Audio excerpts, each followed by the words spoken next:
Assalamualaikum warahmatullahi wabarakatuh. Perkenalkan, saya Faris Muhammad Rashid, mahasiswa Teknik Industri Universitas Islam Indonesia. Pada kesempatan ini, saya akan mempresentasikan hasil analisis rantai pasok pada UMKM Bebek Sanjaya yang berlokasi di Sleman, Yogyakarta. UMKM ini sangat bergantung pada kelancaran pasokan dan kecepatan pelayanan. SCM diperlukan untuk efisiensi dan daya saing. Studi ini akan difokuskan pada Bebek Sanjaya, UMKM kuliner khas Madura, untuk melihat sejauh mana praktik SCM diterapkan dan bagaimana strategi perbaikannya. UMKM ini berdiri sejak 2021 dan dikelola langsung oleh Mas Said. Produk utamanya adalah bebek goreng khas Madura dengan sambal mangga. Produksinya setiap hari itu akan mencapai 6-7 ekor atau sekitar 24-28 porsi.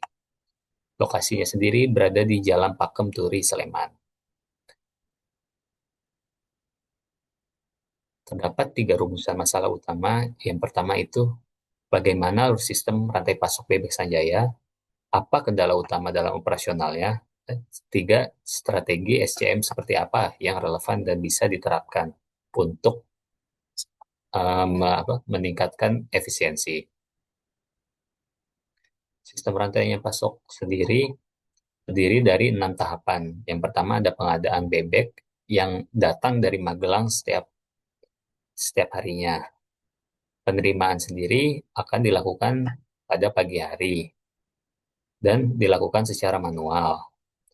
Proses produksi berbasis fresh to fresh. Keempat, tanpa penyimpanan sehingga tidak adanya gudang atau stok yang disimpan. Kelima, penjualan dilakukan secara langsung maupun lewat online, Gojek atau GrabFood. Dan terakhir, konsumennya ini terdiri dari pelanggan lokal yang tinggal di sekitar Pakem, Sleman. Kinerja rantai pasok berdasarkan 5 indikator utama. Pertama ada lead time pengadaan di bawah 12 jam. Cepat tapi bergantung satu pemasok. Kedua, produksi marinasi 6-8 jam. Stabil tetapi rawan overload. Tiga, biaya pengiriman tidak ada penyimpanan. Karena produknya sendiri itu fresh to fresh. Keempat, waktu pengiriman cukup tepat, sekitar 90% untuk penilaiannya. Dan terakhir, kepuasan pelanggan 4,8 dari 40 lebih ulasan yang ada di Gojek.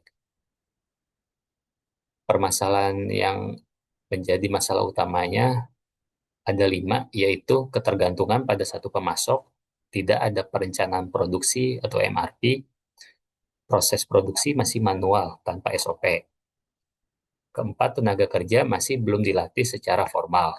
Dan terakhir, tidak tersedianya sistem feedback kepuasan pelanggan. Rekomendasi yang dapat diberikan yaitu berdasarkan 4 prinsip SCM, Lean, Agile, Green, dan Digital. Lean sendiri menerapkan SOP dan konsep just in time untuk efisiensi. Agile, rencana permintaan mingguan, antisipasi lonjakan pesanan. Green digunakan untuk kemasan ramah lingkungan dan meminimalisasi limbah. Dan untuk terakhir, digital SCM menggunakan Google Forms, Sheet, atau WhatsApp Business untuk pencatatan produksi.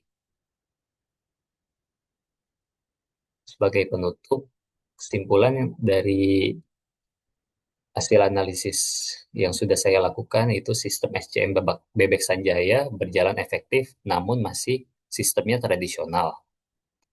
Permasalahan utamanya bersumber dari sistem yang belum terdigitalisasi dan minim dokumentasi.